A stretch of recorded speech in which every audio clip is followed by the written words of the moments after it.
नमस्कार, खबर फास्ट पर आप देख रहे हैं आपका डॉक्टर। मैं हूं आपके साथ प्रीति सिमार। कोरोना की संभावित तीसरी लहर बच्चों के लिए खतरनाक बताई जा रही है। अनलॉक के तहत दी जा रही रियायतों को देखते हुए और लोगों की तरफ से बढ़ती जा रही लापरवाही को देखते हुए तीसरी लहर की संभावना को नकारा भी नहीं जा सकता है। ऐसे में पेरेंट्स के लिए जरूरी हो जाता है कि वो अपने बच्चों का अभी से पूरा ध्यान रखें। बच्चे कोरोना की चपेट में ना आए, इसके लिए उनकी इम्यूनिटी को बढ़ाएं। इम्यूनिटी बढ़ाने के लिए क्या करें, बच्चों की डाइट में ऐसा क्या शामिल करें कि बच्चों की उससे इम्यूनिटी बढ़े, इस पर हम आज विस्तार से बात करेंगे। और इसके अलावा बदलते मौसम में बच्चों को बीमारियों से कैसे बचाएं, कौन कौन सी वो बीमारियां हैं जो बच्चों को इस बदलते मौसम में परेशान कर सकती है, इस पर भी हम आज विस्तार से बात करेंगे इंडियन मेडिकल एसोसिएशन के राष्ट्रीय उपाध्यक्ष पीडियाट्रिशियन डॉक्टर अशोक राय से। और साथ ही दर्शकों को भी हम याद दिला दें कि वो भी हमारे साथ इस कार्यक्रम में जुड़ सकते हैं। फोन नंबर्स अगले आधे घंटे तक टीवी स्क्रीन पर फ्लैश होते रहेंगे। इन नंबर्स पर कॉल करके आप भी अपने बच्चों से जुड़ी किसी भी बीमारी के बारे में जान सकते हैं, या बच्चों को कैसे स्वस्थ रखना है, उनकी डाइट को कैसे और अच्छा करना है ताकि उनकी इम्यूनिटी सिस्टम और ज़्यादा अच्छी रहे, ताकि वो बीमारियों की चपेट में ना आए। किसी भी प्रकार का कोई भी सवाल आपके बच्चे से जुड़ा अगर आप पूछना चाहते हैं तो इन नंबर्स पे कॉल करके अगले आधे घंटे तक डॉक्टर साहब के साथ जुड़ सकते हैं। तो आज हम मेडिकल एसोसिएशन के राष्ट्रीय उपाध्यक्ष पीडियाट्रिशियन डॉक्टर अशोक राय से बात करेंगे और उन्हीं से हम जानेंगे कि आखिर तीसरी लहर से बच्चों को कैसे बचाया जा सकता है और उनके मुताबिक क्या वाकई में तीसरी लहर बच्चों के लिए खतरनाक है। तो सीधा रुख कर लेते हैं डॉक्टर अशोक राय का। डॉक्टर साहब नमस्कार, स्वागत है आपका हमारे इस खास कार्यक्रम में। नमस्कार जी बिल्कुल, यहाँ पर जिस तरीके से तीसरी लहर की संभावनाएं हम सब जानते हैं कि बच्चों के लिए इसको देखते हुए कहा गया है कि ये बच्चों के लिए घातक है। आपके मुताबिक मैं ये जानना चाहूँगी, क्योंकि आप मेडिकल एसोसिएशन के राष्ट्रीय उपाध्यक्ष भी हैं, तो किस तरीके से देखते हैं, क्या वाकई में तीसरी लहर बच्चों के लिए घातक है? प्रीति जी, दो चीजें हैं। अगर आप देखेंगे किसी भी, हम शुरुआत करते हैं हिस्ट्री से, अगर एपिडेमिक देखेंगे, कोई भी एपिडेमिक जब आता है जी और इंडिया में भी एपिडेमिक आया है तो उसको 4 वेव्स आए हैं पूरी तरह से। पहला वेव थोड़ा हल्का होता है, दूसरा वेव काफी खतरनाक होता है और तीसरा वेव फिर थोड़ा हल्का होता है, चौथा वेव और हल्का होता है, फिर एपिडेमिक खत्म हो जाती है। तो ये किसी भी एपिडेमिक की साइकिल होती है। उसी तरह से इस बीमारी में भी पहला वेव थोड़ा कम आया लेकिन दूसरा वेव काफी खतरनाक आया और काफी खतरनाक आया, जिसके कारण हमारे काफी लोग इन्फेक्ट हो गए। सभी का जो सीरो सर्वे रिपोर्ट है उसके अनुसार जो है करीब करीब हमारे 65% एडल्ट और 55% चिल्ड्रन इन्फेक्ट हो चुके हैं। नई रिपोर्ट में करीब करीब 70% बच्चे ऐसे हैं कि जो इन्फेक्ट हो चुके हैं, जिसमें एंटीबॉडी बन चुकी है। तो तीसरा वेव तो संभावित है, तीसरा वेव आ सकता है अगर लोग कोविड एप्रोप्रिएट बिहेवियर जो होता है, जैसे कि मास्क ना लगाएं, सोशल डिस्टेंसिंग नहीं रखें, भीड़ में जाने से नहीं बचेंगे, तो ये तीसरी वेव आ सकती है। लेकिन ये कहना कि सिर्फ बच्चों में आएगी या बच्चे ज्यादा इन्फेक्ट होंगे, ऐसा मुझे नहीं लगता, क्योंकि बच्चे ऑलरेडी 70% के करीब इन्फेक्ट हो चुके हैं। तो ऐसी संभावना कम है, दोनों में हो सकता है, एडल्ट और बच्चे दोनों समान रूप से इन्फेक्ट हो सकते हैं तीसरी वेव में। लेकिन आप बच के रहेंगे तो हो सकता है तीसरी वेव थोड़ा हम लोग टाल दें, लेकिन तीसरी वेव तो संभावित है। ठीक है, तो यहाँ पर तीसरी वेव की संभावना पूरी है, लेकिन ये पुख्ता तौर पर नहीं कहा जा सकता कि वो बच्चों को प्रभावित करेगी या नहीं करेगी, कौन इसकी चपेट में आएगा। ठीक है, यहाँ पर डॉक्टर साहब बच्चों से जुड़ी अगर हम बीमारियों की बात करें, मौसम बदल रहा है, बारिश का मौसम शुरू हो गया है, बारिश के मौसम में वो कौन कौन सी बीमारियाँ हो सकती हैं जो बच्चों को परेशान कर सकती हैं? अक्सर हम पेट से जुड़ी बीमारियाँ बहुत ज़्यादा इस मौसम में बच्चों में देखते हैं और उससे बच्चे परेशान होते हैं। देखिए, इस मौसम में जो बदलता मौसम है और बारिश का मौसम है, ह्यूमिडिटी ज्यादा होती है, इस मौसम में बच्चों को कुछ परेशानियां बहुत ज्यादा होती हैं जी। जैसे बच्चों को पानी में इन्फेक्शन होता है तो इसके कारण एक गैस्ट्रोएंटेराइटिस की समस्या, डायरिया की समस्याएं बहुत ज्यादा होती है। दूसरी चीज है कि रेस्पिरेटरी ट्रैक्ट इन्फेक्शन, मतलब श्वसन का संक्रमण जो है बहुत ज्यादा होता है, जैसे कि बच्चों में एलर्जी की बीमारियां हैं तो बढ़ जाती है, जैसे अस्थमा का इंसिडेंस बढ़ जाता है, तमाम अदर एलर्जीज बढ़ जाती हैं। और तीसरी चीज जो इस सीजन में बढ़ रहा है वो हमारे डेंगू के मरीज अब बढ़ने स्टार्ट हो गए हैं, क्योंकि मच्छर भी काफी शुरू हो गए हैं और लोगों के घरों में पानी अभी इकट्ठा है, तो डेंगू भी केसेस भी आने शुरू हो गए हैं। तो ये 3-4 बीमारियां हैं जिनसे बचने की जरूरत है। और उसके अलावा स्किन की बीमारियां बच्चों में इस समय ज्यादा होती हैं, क्योंकि ह्यूमिडिटी ज्यादा होती है, उसके कारण स्किन की बीमारियां भी हो सकती हैं।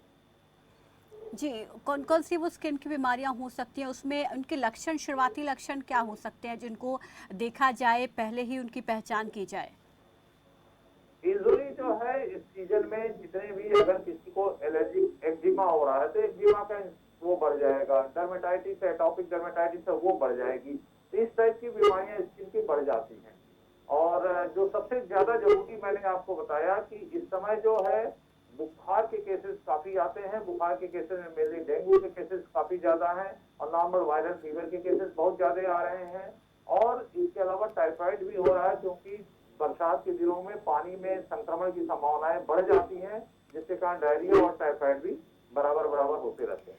ठीक है, आपने कहा कि इस वक्त बच्चों में बुखार के सिम्टम ज़्यादा आ रहे हैं, बुखार ज़्यादा आ रहा है, तो यहाँ पर पेरेंट्स को इस चीज़ में भी काफ़ी दिक्कत यहाँ पर हो रही है कि वो इस चीज़ को लेकर क्लियर नहीं है कि क्या ये बच्चों में कोरोना है या कोई वायरल फीवर के लक्षण है। तो इसमें कैसे पेरेंट्स डिफरेंस पहचाने कि ये कोरोना है या चिंता ना करें? देखिए, जो कोरोना का सिम्टम है बड़ा स्पष्ट सिम्टम होता है। कोरोना में बहुत तेज बुखार आना, उसके साथ साथ हेडेक होना, शरीर में दर्द होना, बच्चों में जो है डायरिया के सिम्टम्स आने लगते हैं, लूज मोशन, वॉमिटिंग भी होने लगता है। थोड़ा सा वायरल फीवर से इस समय उसको सेपरेट करना बड़ा मुश्किल काम होता है। इसीलिए हम लोग बीच बीच में हमारे यहाँ पूरे बनारस में सारे पीडियाट्रिशियंस के यहाँ करीब करीब RT-PCR किट भी रखवा दी गई है गवर्नमेंट द्वारा। उस RT-PCR किट के थ्रू अगर किसी में शंका हो तो भेज के जांच करा सकते हैं कि इनको कोविड है कि नहीं है। और वो फ्री ऑफ कॉस्ट होती है। RT-PCR किट यहाँ उपलब्ध है सभी डॉक्टर्स के यहाँ। वो जाएंगे RT-PCR किट से लेंगे और भेज देंगे बच्चों का। तो इस तरह से तमाम बच्चों की सैंपलिंग बनारस में की गई है। और बनारस में ये यूनिक उदाहरण है पूरे प्रदेश के लिए और पूरे देश के लिए कि यहाँ पर ये प्रोग्राम जो है माननीय जिलाधिकारी महोदय और मुख्य चिकित्सा अधिकारी महोदय ने शुरू कराया, जिसे कि हम लोगों ने माननीय प्रधानमंत्री जी के सामने भी प्रस्तुत किया इस प्रोग्राम के तहत कि ये हम लोगों ने स्टार्ट किया है। और ये बहुत अच्छी तरह से चल रहा है। और हमारे बच्चे अभी तक जो नजर आ रहा है कि अभी बच्चे बहुत ही कम कोविड से इन्फेक्ट हुए हैं ड्यूरिंग 1-2 महीने में जो हम लोग जांच करा रहे हैं। जो बच्चों में आप कह रहे हैं कि 55% बच्चे इससे संक्रमित तो हुए हैं, तो उनमें क्या यही लक्षण थे या हर एज ग्रुप के साथ लक्षण अलग देखे गए हैं? मोस्टली बच्चों में देखिए कि एडल्ट से थोड़ा डिफरेंट लक्षण होता है जी। एडल्ट में तो बुखार, सर्दी, खांसी, बदन दर्द ये सब ज्यादा होता है। लेकिन बच्चों में आप देखेंगे तो बच्चे ज्यादातर मात्रा में या तो उनको तेज बुखार तो होता है, लेकिन उसके साथ उनको लूज मोशन, वोमिटिंग की शिकायतें ज्यादा हैं। कुछ बच्चों में खांसी भी होती है और कुछ बच्चों में निमोनिया के लक्षण भी आते हैं। तो यही लक्षण आता है यूजुअली बच्चों में। जी, यहाँ पर कोविड कम होने के बाद बच्चों में एक नई बीमारी और देखी गई, MIC। इसके बारे में हम जानना चाहेंगे कि ये है क्या और इसके लक्षण क्या हो सकते हैं, क्योंकि एक रिपोर्ट मैंने देखी थी जिसमें 200 मामले कुल जो है दिल्ली में ही इसके दर्ज किए गए थे। जी, तो इस पर विस्तार से मैं चाहूंगी कि आप दर्शकों को बताएं। ये एक्चुअली होता क्या है कि बच्चों में जब इन्फेक्शन, एक बार कोविड इन्फेक्शन हो जाता है, अब बच्चों में क्या होगा कि तमाम बच्चों में कोविड इन्फेक्शन हुआ, उनको पता ही नहीं लगा कि उनको कोविड हो गया है, क्योंकि एसिम्प्टोमेटिक इन्फेक्शन थे। एंटीबॉडीज सभी बच्चों में बन गई।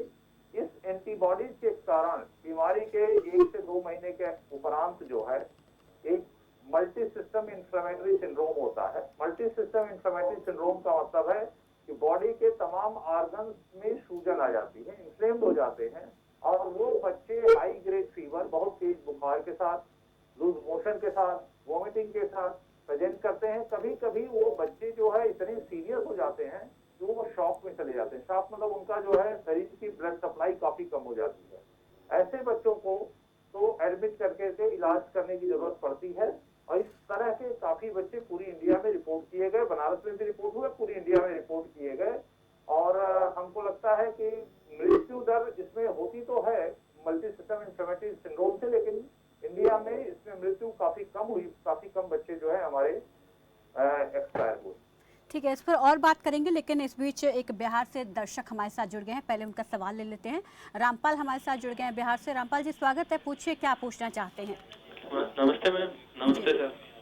हाँ, सर नमस्ते नमस्ते। सर मेरे भाई का एक लड़का है, वो ना उनकी नाक में जैसे जुकाम लगी हुई है, तो कहीं कोरोना के तो लक्षण नहीं है उसमें? कितने साल का है बच्चा? वो है सर 5 साल का। 5 साल का बच्चा। 5 साल का बच्चा है, सिर्फ उसकी नाक बह रही है तो कोरोना के लक्षण तो नहीं होंगे। कोरोना के लक्षण में सबसे खास बात आप जानिए कि उसको बुखार तो जरूरी है कि बुखार आएगा। बुखार के साथ सूखी खांसी आती है। नाक बहना बहुत ज्यादा लक्षण ऐसा नहीं है कि जो उसमें होता है, इसलिए कोरोना का लक्षण तो नहीं है। अगर नाक बराबर बह रही है तो ये हो सकता है कि नाक की एलर्जी हो रही है, जिसे एलर्जिक राइनाइटिस कहते हैं। जी, शुक्रिया रामपाल फ़ोन करने के लिए। दर्शकों को हम एक बार फिर से याद दिला दें कि वो भी हमें कॉल कर सकते हैं, डॉक्टर साहब से सीधा जुड़ सकते हैं। अपने बच्चों को लेकर किसी प्रकार की कोई सलाह अगर वो चाहते हैं तो डॉक्टर साहब से ले सकते हैं। तो डॉक्टर, यहाँ पर एमआईसी के बारे में आपने बताया, इसके अगर लक्षणों की पहचान की जाए, क्या ये केवल उन बच्चों में ही हो सकता है जो कि कोरोना से ठीक हुए हैं, या जो जिनको कोरोना नहीं हुआ, क्या उनको भी होने की संभावना है? देखिए, यूजुअली तो ये जो रिपोर्ट किया गया है और इन कोरोना पोस्ट कोविड बच्चों में ही ये रिपोर्ट किया गया है, उन्हीं को मल्टी सिस्टम इंफ्लेमेटरी सिंड्रोम नाम दिया गया है। हम्म। और इस टाइप के बीमारी के लक्षण एक और बीमारी होती है कावासाकी डिसीज, उसमें भी होता है, इस टाइप का लक्षण आता है। लेकिन कावासाकी डिसीज और इसमें डिफरेंशिएट करना थोड़ा उस समय हम लोग को मुश्किल हो जाता है, लेकिन इन्वेस्टिगेशन के बाद डिफरेंशिएट हो जाता है कि अगर पोस्ट कोविड है, कोविड एंटीबॉडी डेवलप हो गई है और इस टाइप के सिम्टम है, तो ये मल्टी सिस्टम इंफ्लेमेटरी सिंड्रोम होता है। और अगर नहीं है तो कावासाकी डिसीज होने की संभावना है। जी, इसके सिम्टम्स क्या हैं वो मैं चाहूँगी कि आप दर्शकों को बताएं। सिम्टम इसका होता है कि अगर बच्चा आपका, आपके घर में किसी को कोविड हुआ है, हम्म। बच्चे को भले उस समय ना लक्षण आपको नजर आए हों, लेकिन अगर बच्चे को कोविड हुआ है और कोविड होने के बाद अगर 1 से 1.5 महीने बाद, 2 महीने बाद बच्चे को बहुत तेज बुखार आ रहा हो, वो बच्चे को सर्दी खांसी या लूज मोशन वॉमिटिंग भी स्टार्ट हो गया हो, तो आप ये सस्पेक्ट करिए कि बच्चे को कोविड हो सकता है और इसको मल्टी सिस्टम डॉक्टर साहब, इंफ्लेमेटरी यहाँ सिंड्रोम रोकना हो। चाहूंगी, एक छोटे से ब्रेक का वक्त हो चला है, वापस लौटेंगे तो इस पर और विस्तार से बातचीत करेंगे। फिलहाल यहाँ रुक रहे एक छोटे से ब्रेक के लिए, जल्द लौटेंगे।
दिमाग को बस एक ही बात कहिए कि मुझे अपना बेस्ट परफॉर्म करना है। Cheer for India.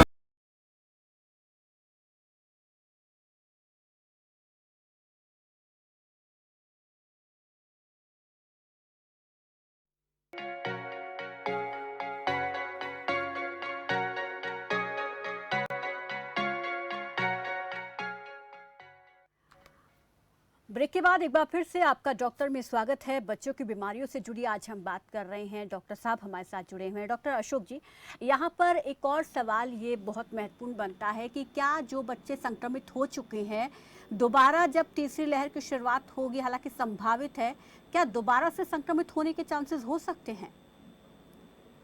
हम ये तो प्रीति जी, अगर आप देखेंगे कि कोई भी आदमी एक बार संक्रमित हो चुका है तो दोबारा संक्रमित होने की संभावना तो रहती है, संक्रमित हो सकता है, ऐसा नहीं कहा जा सकता नहीं होगा। लेकिन दोबारा जो संक्रमण अगर उस व्यक्ति को होता है तो उसकी इंटेंसिटी बहुत कम होती है। उसको माइल्ड ग्रेड का इंफेक्शन हो सकता है, उसके बाद धीमे धीमे खत्म हो जाता है। तो संक्रमण तो हो सकता है दोबारा, लेकिन वो संक्रमण इतनी कम होगा कि उसको पता भी नहीं लगेगा या तो बहुत कम होगा।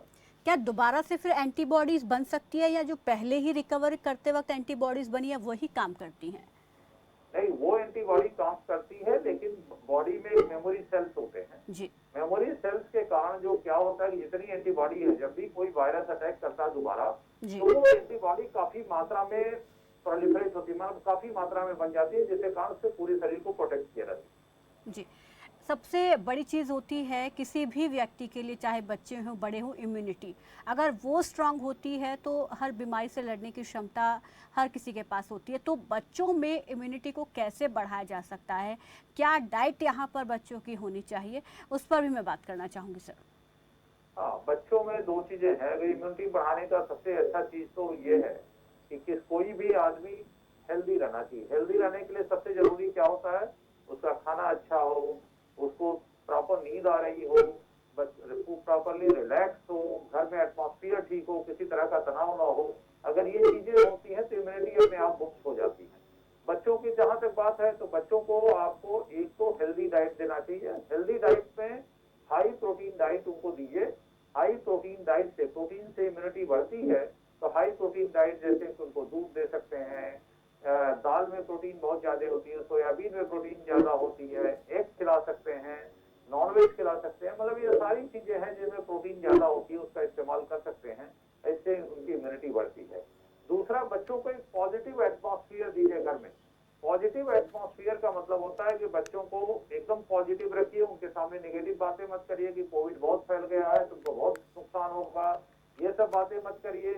दूसरी चीज है कि उनको प्रॉपर मात्रा में सोने की, मतलब बच्चे अच्छी तरह से सो सकें, बच्चे रिलैक्स हो सकें। बच्चों को थोड़ा सा घर में खेलने की व्यवस्था कर दीजिए, क्योंकि बाहर बच्चे नहीं निकल पा रहे हैं कोविड के कारण। तो अगर ये सब व्यवस्था कर देते हैं और बच्चे अपनी संतुलित लाइफ लीड करते हैं तो उनकी इम्यूनिटी अच्छी बनी रहेगी और बीमारी से लड़ सकते हैं। अभी की जैसे लॉकडाउन भी रहा, बच्चे ज़्यादातर टाइम अपने घर में ही रहे, तो ऐसे में बच्चे खुद कहीं ना कहीं स्ट्रेस फील करते हैं कि बाहर नहीं जा पा रहे हैं, पेरेंट्स बाहर निकाल भी नहीं रहे डर की वजह से। तो ऐसे में किस तरीके से बच्चों को रिलैक्स फील करवाया जा सकता है?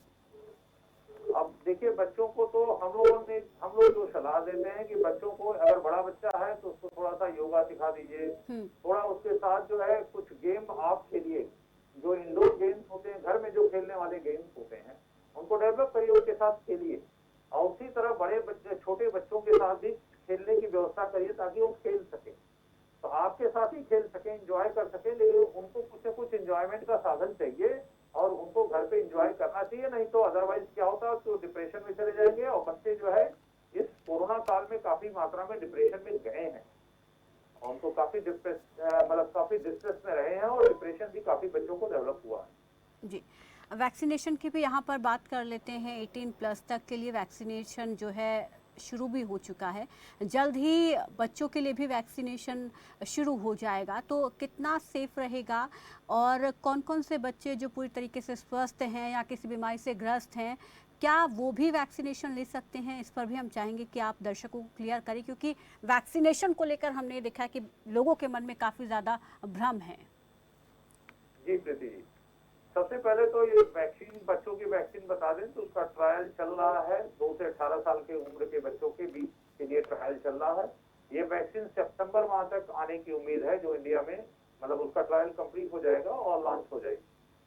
ये वैक्सीन जो है काफी सेफ वैक्सीन है। कोवैक्सीन जो एडल्ट में लग रही है उसी वैक्सीन का ट्रायल चल रहा है, काफी सेफ वैक्सीन है। दूसरी जायडस कैडिला की वैक्सीन का ट्रायल चल रहा है।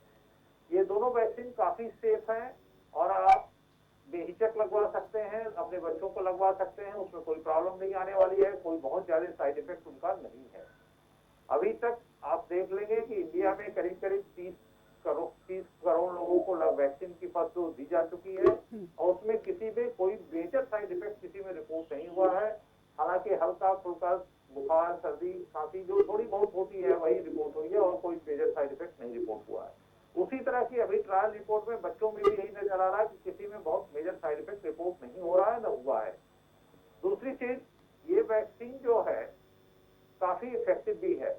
वैक्सीन में ये देखा गया कि अगर आप यूके में देखेंगे, अभी इंग्लैंड में वैक्सीन जो तीसरी वेव करीब चल रही है, तो इंग्लैंड में जिन लोगों को वैक्सीन लगा हुआ है वहां उन लोगों को मतलब हॉस्पिटलाइजेशन की जरूरत नहीं पड़ रही है, उनको अस्पताल जाने की जरूरत नहीं पड़ रही है और घर पर भी ठीक हो रहा है। उनको इन्फेक्शन तो हो रहा है लेकिन बहुत माइल्ड ग्रेड का हो रहा है और वो इन्फेक्ट बहुत कम मात्रा में हो रहे हैं। इसलिए वहाँ के हॉस्पिटल्स में जगह काफी खाली है क्योंकि वो सीवियरिटी नहीं आ रही है जो पिछली वेव में आई थी। तो वहाँ के थर्ड वेव में भी देखेंगे तो सेम स्थिति इंडिया की होगी कि इंडिया में भी काफी लोग इन्फेक्टेड हैं और काफी लोगों में वैक्सीन लग जाएगा। हमारी जब तक थर्ड वेव आने की उम्मीद है तब तक काफी लोगों को वैक्सीन भी लग जाएगी, तो हमारे हॉस्पिटलाइजेशन की जरूरत बहुत कम लोगों में पड़ेगी। तीसरी चीज है कि इसीलिए हमारा सबसे अनुरोध है कि जब भी ये वैक्सीन आ जाए तो सारे लोग वैक्सीन लगाएं और जिनको गंभीर बीमारियां हैं, खासतौर से बच्चों में, किसी को हार्ट डिसीज है, किसी को किडनी की बीमारी है, किसी को डायबिटीज भी हो सकता है, बच्चों में भी डायबिटीज होता है। अगर इस टाइप की सीरियस बीमारियां भी हैं तो भी वैक्सीन को लगाना है क्योंकि इन बच्चों में और जरूरत है आपको वैक्सीन लगाने की, क्योंकि इन बच्चों में अगर संक्रमण होगा तो काफी सीरियस टाइप का होता है।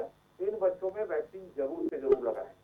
केवल एक बच्चों में, एक टाइप के बच्चों में वैक्सीन जो हम लोग नहीं लगवाते हैं वो है इम्यूनो डिफिशियंसी बीमारी। उसमें डॉक्टर से संपर्क करके ही वैक्सीन के बारे में आप सलाह लेकर के वैक्सीन लगवाएं।